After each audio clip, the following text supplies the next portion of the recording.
Welcome to Stormin Chocolate. I'm Stormin Norman.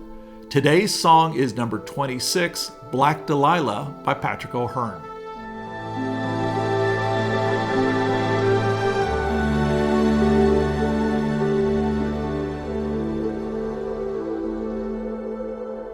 Black Delilah is from Patric O'Hearn's fourth studio album, 1989's El Dorado. This was released on the Private Music label, as were all of his first 5 albums. The Private Music label, which was synonymous with the music genre New Age starting in the 80s. This label was founded by Peter Baumann, a member of Tangerine Dream for the good part of a decade in the 70s. Private Music contrasts with the other New Age label, Windham Hill, to my mind by being more electronic or synthesizer-based, while Windham Hill was more acoustic. That said, I have no Windham Hill albums and only Patric O'Hearn's private releases, and Tangerine Dream's Melrose years of 4 private albums. Patric O'Hearn was born in LA and raised in the Pacific Northwest, mainly in Portland through high school and Seattle for college. In 1973, he moved down here to San Francisco, playing mostly acoustic bass in the local jazz scene with established artists, but he also hooked up with contemporaries like Mark Isham, Terry Bozzio, and Peter Maunu. These artists will play significant roles in Patric's career. While on tour, Patric met Frank Zappa, who offered him a position in his band in 1976.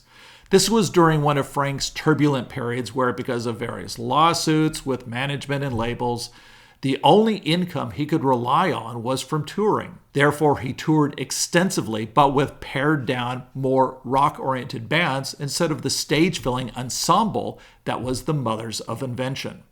I'm not worthy of relating Frank Zappa's history. I don't have any of his songs on my playlist, but I have heard some of his more comedic turns like Montana, Don't Eat the Yellow Snow, and of course, Valley Girl with Moon. Who's Moon? Moon Unit Zappa, his daughter. Also joining Zappa... Oh my God!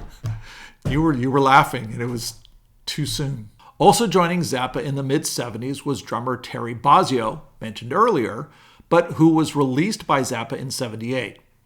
Bozzio then joined the band Group 87 with Mark Isham and Peter Maunu, both mentioned earlier, along with Peter Wolf, best known as the lead singer for the Jay Giles Band, and ta-da, Patric O'Hearn.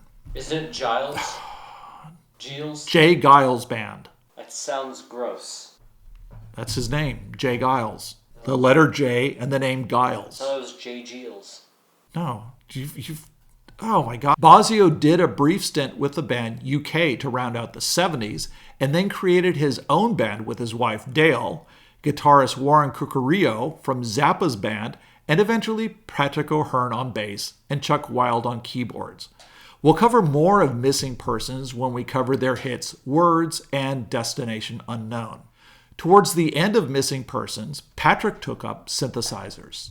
In addition to signing Patric to his Private Music label, Peter Baumann also produced his first album, 1985's Ancient Dreams.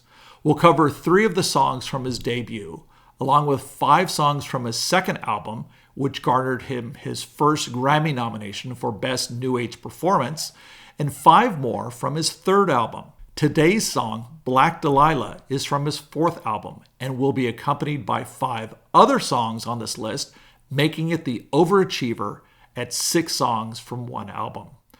I don't have a concrete pathway to my Patric O'Hearn collection.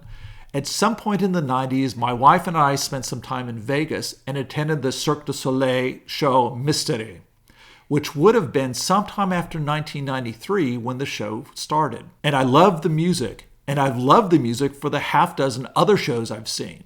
But there was one particular song that I was especially enamored with, and it had a distinctive bass line. For several years, I tried to find this song. I remember the CD of the show tunes not being very accessible, and I happened to be reading the back of Berlin's Count 3 and Play album from 1986, which I had for... You said that wrong. You said play.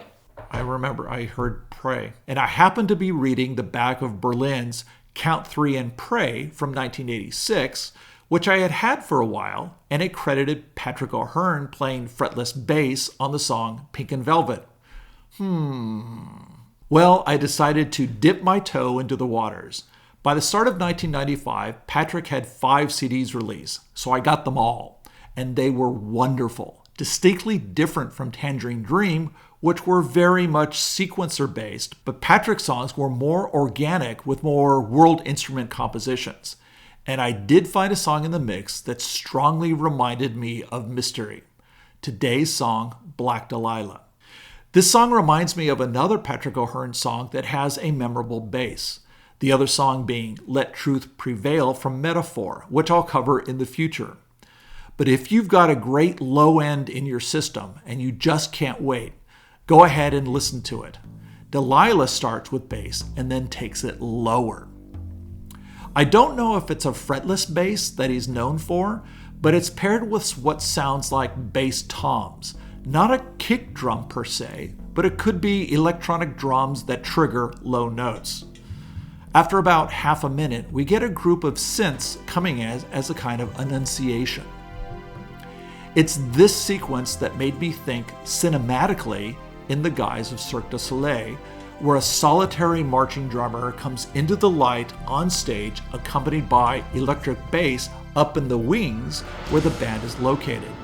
And then, just before some main characters arrive, like a king and consort, we get the synth annunciation. Just before a minute in, after the synths have peaked and died down, we get this fabulous violin. I'm pretty sure you can tell it's not like a DX7 synth violin, as it just has too much feeling to make that believable.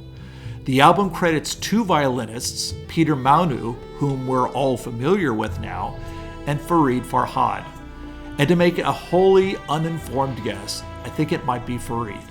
Anyway, the ambiance and the reverb from the violin open up the space like none of the other instruments. Reviewers have described this album as very Middle Eastern influenced, and to my untrained and only slightly experienced ears, this beautiful violin exemplifies music from this part of the globe. For the most part, we hear this violin, the bass, and various percussion. And every 4 bars or 8 bars, the synths, which may be using horn presets, do a MIDI end of section do-si-do to keep the song on track.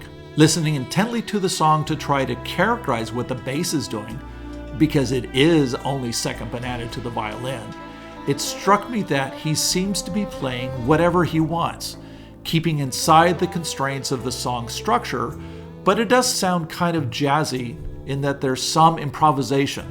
It's not the same thing over and over.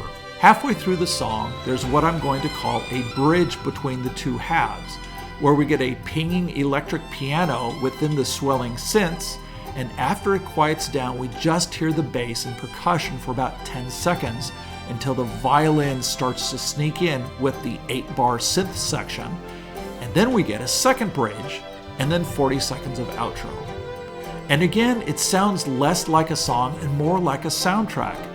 I think it's my favorite Patric O'Hearn song, mainly because it was my first love, but it does vie for first place with the other great bass song of his, Let Truth Prevail. Because the bass there really sneaks in, but only if you've got a great deep low end that you're listening on. So that's our look at Black Delilah from Patric O'Hearn's 4th album, El Dorado. Next time we'll be subject to The Bomber as the James Gang rides again. Join us as we cast our fates to the wind with the first actual bolero excerpt. What does that even mean? Tune in to find out. We'll see you next time. Bye.